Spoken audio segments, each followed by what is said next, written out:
Eu tenho a honra de receber, para uma boa conversa, a doutora Taniele Teles. A doutora Taniele é destas guerreiras que estão nessa luta pelos injustiçados, pelos presos políticos do 8 de janeiro. Doutora Taniele, bom dia, seja bem-vinda mais uma vez ao Verde Brasil. Bom dia, Pitoli. É um prazer falar com você, um prazer falar com a tua audiência e dizer que nós estamos aí, estamos na luta desde o dia 8 de janeiro e não iremos desistir, meu amigo, até que todos os inocentes estejam em casa com suas famílias em liberdade. Essa é a nossa luta. E ontem a senhora me passou mais um caso desses absurdos, né, dos presos, dos injustiçados, e eu queria que a senhora relatasse o que aconteceu e o que está acontecendo agora com mais um desses casos, doutora. Então, Pitoli, são tantos, né? Desde o 8 de janeiro aí nós já vimos tanta coisa, tantos absurdos, sabe? Que às vezes você se pergunta, será que isso aqui é um pesadelo? Isso está acontecendo mesmo, né? Isso está acontecendo mesmo no Brasil. Como advogada, me revolta, né? Já passou até do nível da revolta, porque a gente acaba adoecendo com tudo isso também. E na semana retrasada, eu recebi aí uma mensagem de uma pessoa de Minas Gerais, me procurando para falar sobre um preso político que havia voltado para a prisão por descumprir cautelares. Assim, a gente sabe que alguns acabam descumprindo cautelares para poder trabalhar, para trazer alimento para dentro de sua casa. Então, eu acabei não analisando o caso no final de semana. Falei, olha, na segunda-feira eu vou dar uma olhada e eu vou ajudar sim. Na segunda-feira, Pitoli, quando eu comecei a olhar o processo, ele se chama Divânio Natal Gonçalves, ele é de Uberlândia. Ele foi preso no dia 9 de janeiro, no QG, ficou preso 3 meses em Brasília, e foi liberado dia 13, dia 21/3/2023, retornou, era aquelas cautelares de 24 horas para chegar até a comarca e colocar a tornozeleira, né, se apresentar e colocar a tornozeleira. Ele cumpriu, ele retornou, o seu Divânio retornou para Uberlândia e cumpriu as cautelares certinhas. Acontece que, de acordo com a família, a advogada sumiu do processo, nunca mais conversou com a família, e no dia 1º de abril, às 20h47 da noite, ele foi preso dentro da sua casa, tá? Com a tornozeleira eletrônica funcionando certinho, se apresentava toda segunda-feira, tem as declarações da empresa, e ele foi preso dentro da sua própria casa, às 20h47 da noite, depois de chegar de um dia de trabalho, cansado. E qual que foi a determinação da prisão dele? Porque ele estaria descumprindo as cautelares, ele nunca teria se apresentado no domicílio dele, ali do foro da execução penal de Uberlândia, e teria cortado a tornozeleira, estaria foragido há 7 meses. Ele foi preso. Ele continua preso porque ainda não saiu o alvará dele. Eu confesso para você que eu comecei a passar mal. Eu fiquei muito mal na segunda-feira, eu comecei a fazer o pedido de revogação de prisão imediatamente, falando com a filha dele, olha, teu pai está preso por causa de um erro. Porque nos próprios autos eu encontrei uma certidão, depois que ele foi preso, uma certidão do juízo de violência doméstica e precatórios de Uberlândia, onde constava o número do processo que ele cumpria cautelar, no mesmo fórum, e constava que ele por 2 vezes havia justificado violações de cautelares, uma vez porque ele ficou sem luz na casa dele, e isso fez com que a tornozeleira dele descarregasse, ele estava sem luz, e a outra vez porque ele tem uma filha de 6 aninhos, ele foi comprar sorvete, a filha pediu sorvete, né, e ele foi comprar sorvete para a filha e ele descumpriu a cautelar dele. Eu falei, meu Deus, Pitoli, como é que são erros, sucessões de erros, né? Como eu falei no pedido de revogação de prisão.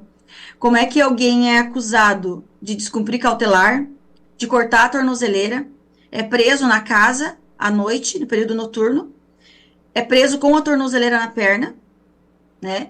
E o juiz é um fórum só, são várias varas, várias salas, né? E são vários juízes que existem na comarca de Uberlândia.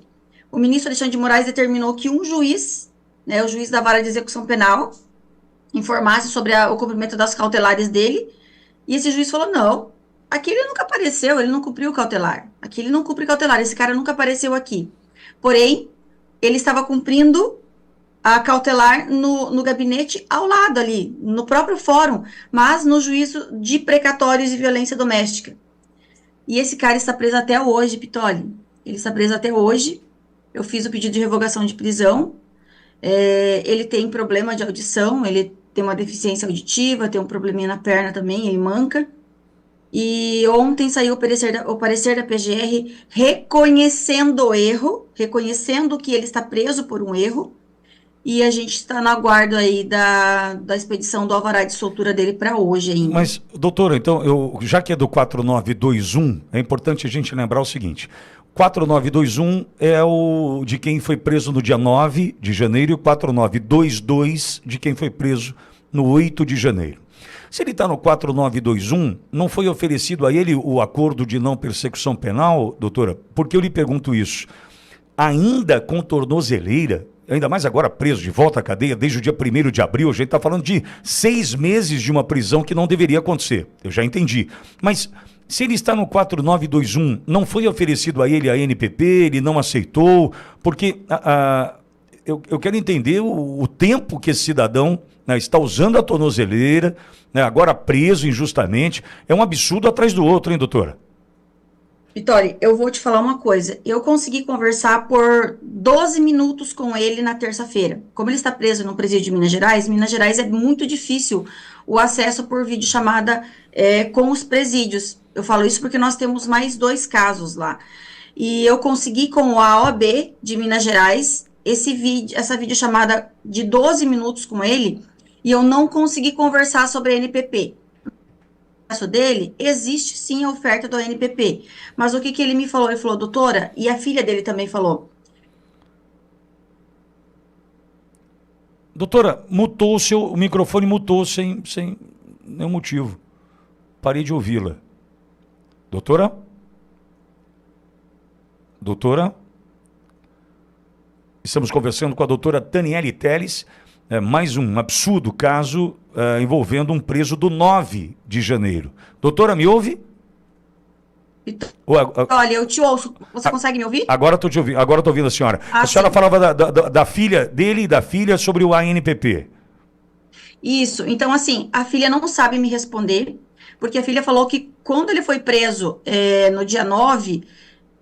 Você sabe que existiram muitos advogados que eles estavam em desespero, eles acabaram contratando, fazendo empréstimos e tudo mais, e ele acabou contratando uma advogada de Brasília. E essa advogada teria sumido após tudo isso, tá? Então, ele falou que nunca mais conseguiu conversar com a advogada. Pitoli, e no mês de maio, início de maio, tá? Início de maio, ela pediu para sair do processo, porém ela não respondeu para apresentar defesa, foi intimada várias vezes, inclusive no mês de início de março de 2025 agora, ela foi intimada, porque quando eles descumprem cautelar, os advogados são intimados para justificar. Nós temos o prazo de 5 dias para justificar. Ela foi intimada e ela não justificou. Então, eu acredito que ela realmente não tinha mais contato com o seu Divânio, porque senão ela iria falar, opa, peraí, não prendam ele, porque ele está cumprindo o cautelar. Mas foi ignorado essa intimação e ele foi preso. Então, assim, eu não vou te falar se ele sabe desse ANPP, porque tem muitos réus, Pitoli, que são muito humildes, tá? Eu imagino. Extremamente humildes, perdem o contato com os advogados não respondem mais, e eu não sei falar para você se esse ANPP que está nos autos chegou ao conhecimento do seu Divânio. Eu só vou conseguir falar isso com você depois que ele sair da prisão, que eu consegui agora o alvará dele, e eu vou conseguir conversar com calma com ele, porque até então eu só perguntei para ele nesses 12 minutos ali como é que ele estava. Ele se emocionou bastante porque ele lembra de mim de Brasília, aí fui me apresentar para ele e falou, doutor, eu sei quem a senhora é. E o que a senhora está fazendo aqui? Eu não tenho dinheiro para lhe pagar. Eu falei, não se preocupa não, eu vou mandar o senhor para casa. E o que ele falou para mim nesses 12 minutos, doutora, eu cumpri as cautelares certinhas, eu fui presa na minha casa, eu fui preso com tornozeleira, eu vim para o presídio com tornozeleira e fiquei na cela quase mais de uma semana com a tornozeleira da minha perna, porque o presídio viu que era um erro, que falavam que eu tinha descumprido as cautelar, que eu tinha cortado a tornozeleira, mas eu estava de tornozeleira. Então, eu imagino, Pitoli, que na esperança de que alguém reconhecesse esse erro, poxa, ele está acusado de ter cortado a tornozeleira, mas ele está de tornozeleira. Vamos manter ele de tornozeleira para a gente mandar ele para casa logo. Mas, como nós sabemos que toda e qualquer revogação de prisão é apenas com a decisão do ministro Alexandre de Moraes, ele ficou por mais de uma semana com a tornozeleira na perna, dentro do presídio, já preso, né? E, enfim, só depois disso que tiraram. Então, eu conversei muito rapidamente com ele. Essa questão do NPP eu não consegui chegar a discutir com ele, só depois que ele sair agora. Perfeito. Doutor Cláudio Cofre, colega de profissão da senhora, tem uma questão. Pois não, Cláudio? Bom dia, doutora Taniele. Uma honra poder falar com a senhora e como advogado também fico muito feliz em encontrar mais uma advogada guerreira que atua em defesa do que a nossa OAB Nacional não vem fazendo, que é a defesa do devido processo legal. Doutora Taniele, primeira pergunta, a senhora está sediada em qual cidade do Brasil? Bom dia, doutor Cláudio. A honra é minha, né? Doutor, eu resido em Santa Catarina, resido em Jaraguá do Sul, Santa Catarina. Perfeito. Esse caso está ocorrendo em qual cidade? Esse caso, ele é de Uberlândia, Minas Gerais. Aí eu pergunto para a doutora já é reconhecida pela dedicação da senhora e pela atitude de não ter medo, por exemplo, em apontar desmandos do ministro Alexandre de Moraes ao longo de vários casos que a senhora tem atuado. A senhora tem percebido, não apenas em Uberlândia, como em outros lugares, a possibilidade de magistrados locais estarem agindo de maneira a serem mais rigorosos, punitivos, contra o cidadão acusado em procedimentos ligados aos inquéritos do ministro Alexandre de Moraes? Ou a senhora acha que são só erros que podem estar ocorrendo no comportamento? Existe um pedaço da magistratura que, como infelizmente a gente é obrigado a lembrar, o juiz instrutor Ayrton Vieira, desembargador em São Paulo, nos áudios deixou tão claro o quanto ele é alinhado com a prática desses abusos? A senhora percebe isso, doutora? Claramente. Tanto que, nesse caso, não é um erro. Tanto que eu pedi para oficiar corregedoria, eu pedi para oficiar o CNJ e nós iremos atrás disso, porque eu estou falando de 6 meses, Cláudio, mais de 6 meses que o inocente está preso. São 6 meses de vida, 6 meses que não volta mais para o seu divânio. A gente vê essa questão punitiva, ideológica, esse ódio, esse descaso, esse desprezo que eles têm com os réus. Enfim, eu atuo aí hoje, só no STF, são quase 170 processos, né? Que ainda estão para julgamento e algumas execuções penais. Fora as outras, enfim, acho que tem mais de uma centena de réus que já foram julgados. Existem muitas outras ações aí que ainda são sigilosas, né? São algumas dezenas de ações que são sigilosas, que estão em investigação, que ainda não aparecem no STF. Você não encontra essas PET que a gente chama no STF, por exemplo, da Operação Nero, são vários réus que eu cuido, e alguns que a gente assume, mas eles não retificam. Então, são centenas de casos que eu atuo. Existe assim, claro que quando se trata de um réu do 8 de janeiro, existe algo muito mais rigoroso e existe aquele rancor com que eles tratam os casos. Esse caso, como eu enfatizei aqui no início, doutor, esse caso, nós estamos falando da comarca de Uberlândia. Existe um fórum na comarca de Uberlândia, existe um sistema do TJ de Minas Gerais. O ministro Alexandre de Moraes, ele encaminhou isso para um juiz da vara de execução penal, tá?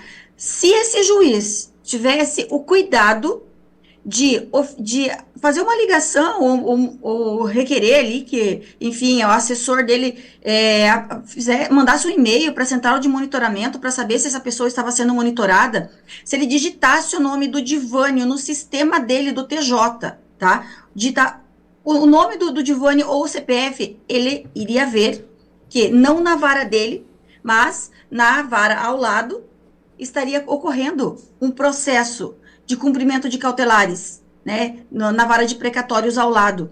Então, o descuido e o descaso que eles tratam os casos do 8 de janeiro, com certeza, tem um viés ideológico, sim.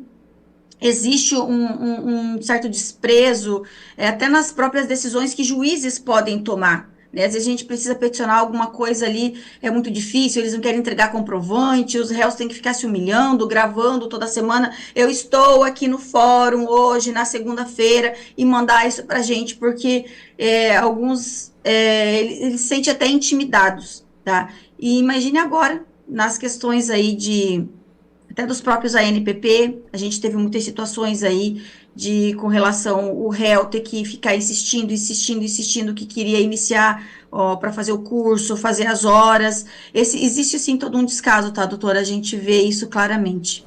E aí, doutora, essa é uma das coisas que mais me preocupa e preocupa a todos nós no direito.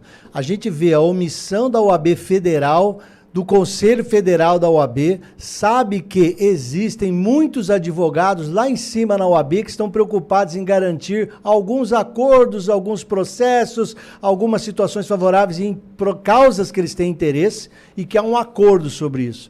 Mas é triste ver que vários magistrados pelo Brasil inteiro se aliam a esse modelo de abuso de autoridade, de descaso com o devido processo legal, todos preocupados em duas coisas: em provar sua fidelidade ideológica ou garantir algum futuro na carreira, né, doutor? É triste ver que o cidadão honesto, o cidadão perseguido, ele realmente tem um aparato do Estado contra ele, né? E como eu te falei, esses réus do 8 de janeiro, doutor, é muito pior a situação deles, porque assim, são pessoas que da noite para o dia foram marginalizadas, foram criminalizadas, pessoas que nunca enfrentaram processo criminal, não sabem, geralmente nós que trabalhamos com processos criminais, às vezes a gente chega para conversar com o réu, ele já fala para a gente, doutor, eu vou ficar aqui, vou tirar tanto tempo, eles já são acostumados, né? E os réus do 8 de janeiro, simplesmente, eles caíram da noite para o dia, exatamente, não entendem nada. O seu Edivânio, né? Na simplicidade dele, o rapaz do fórum não entregava para ele um comprovante, ele poderia, né, se fosse orientado, no caso, ele tinha uma advogada, orientado para fazer um vídeo, olha, eu acabei de sair do fórum, estou aqui no fórum, vou tirar uma foto da folha que eu assino, mas são pessoas, como se fala, marinheiros de primeira viagem, e o pior, não é só os magistrados que estão contra os réus e contra as próprias defesas, nós temos a própria OAB, doutor. Isso. Nós estamos bem indignados, tá? Porque pelo Instituto Vistos e Liberdade nós temos uma advogada contratada, que é a doutora Ana Carolina Cibucci, e a doutora Ana Carolina, houve o caso da agressão daquela idosa aqui em Florianópolis, da dona Jusilene, de 62 anos, aqui, onde ela foi agredida por duas faccionadas, quase mataram ela dentro da prisão. E a doutora Ana, eles ocultaram isso por 3 dias, a agressão dela. No terceiro dia, ela fez uma videochamada com a nossa cliente, que é a dona Jusilene, e quando ela olhou, né, e ela viu que ela estava toda roxa, ela tirou um print da tela do computador, porque o presídio não tinha informado ela fez uma petição imediatamente, no período da manhã, informou isso nos autos, juntou o print da dona Jusilene toda roxa, toda preta, esse lado aqui do rosto, né, da agressão, juntou isso na STF, informou a agressão, pediu para o oficial presídio, e no final do dia aconteceu uma audiência pública em Brasília, e a doutora Ana denunciou esse caso da agressão, era uma audiência de violação de direitos humanos dos réus, denunciou a agressão que a dona Jusilene sofreu, e o risco, né, inclusive de vida que ela corria dentro da prisão, e o processo ele é público. Né, foi levantado ali pelo doutor Luiz Felipe, saudoso doutor Luiz Felipe, né, e o Marco Antônio, né, aquele jornalista, eles levantaram uma foto, entraram no processo, baixaram a foto, né, da agressão e levantaram isso na audiência pública. O presídio cortou as videochamadas com a doutora Ana. A doutora Ana mora no Paraná e a Jusilene mora em Florianópolis, está presa em Florianópolis.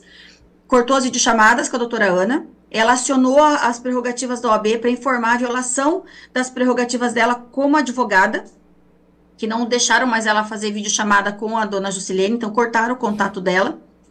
E isso foi em mês de agosto. Até hoje, a doutora Ana não recebeu nenhum respaldo, nenhuma resposta da OAB. Porém, Nossa Senhora. agora, final do mês, a doutora Ana recebeu uma representação da OAB, o prazo de 15 dias para ela se manifestar, que o presídio, por ela ter Divulgado. tirado o print da tela do computador, o presídio está representando ela na OAB, né, por violação aí de condutas éticas, profissionais, acusando ela de transformar o caso, né, em algo midiático e tudo mais. Então, a gente vê, quando viola as prerrogativas do advogado, a OAB não faz nada. Mas quando é o advogado que é violado, a OAB, ok, aceita a representação e dá prazo de 15 dias para o advogado manifestar, porque a gente sabe que pode vir até uma possível cassação contra a doutora Ana. Doutora, acho que fica importante a gente fazer um destaque aqui. Porque a gente fica nessa de, o Alexandre de Moraes, o Alexandre de Moraes, o Alexandre de Moraes, o Alexandre de Moraes. Eu acho que é importante a gente olhar o seguinte. Primeiro, para chegar no caso do seu Divânio, em Uberlândia, descumpridor de cautelares, o que não é verdade, eu imagino que o Alexandre de Moraes, do alto da sua prepotência, do seu trabalho, bababá, não foi ele que pegou o papelzinho lá. Não. Seu Divânio em Uberlândia. Deixa eu dar uma olhada. O seu Divânio está descumprindo. Mentira. Seu Divânio rompeu a tornozeleira. Mentira. Mas veja, deixa eu olhar. Duvido, não é o Alexandre de Moraes. Tem uma mega equipe.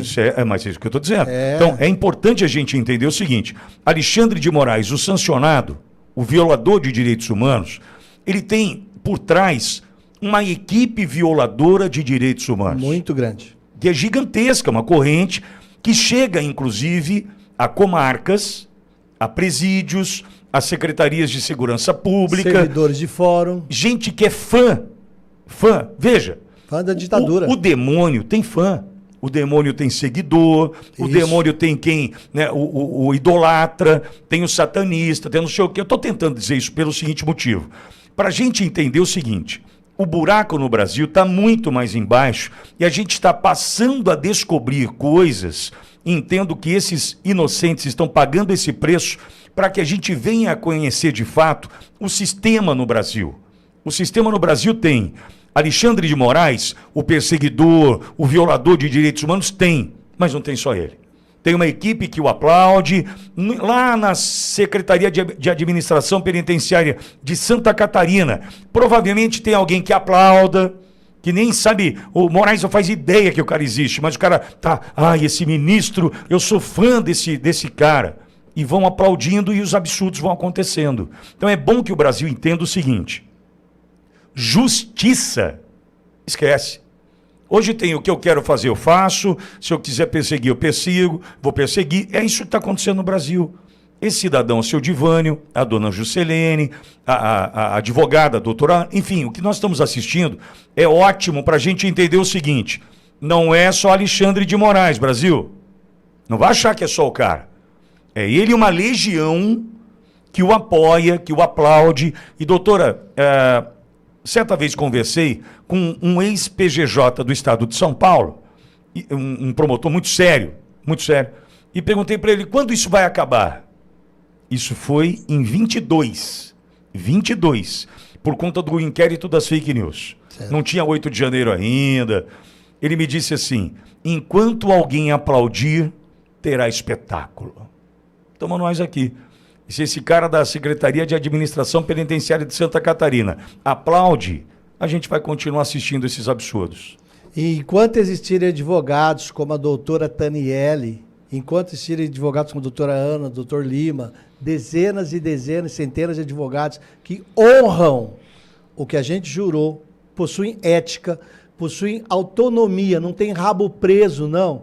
Enquanto nós, advogados, que somos os únicos que estão no processo judicial, que defendemos o cidadão, nós não somos Estado, nós somos os únicos que defendemos o cidadão.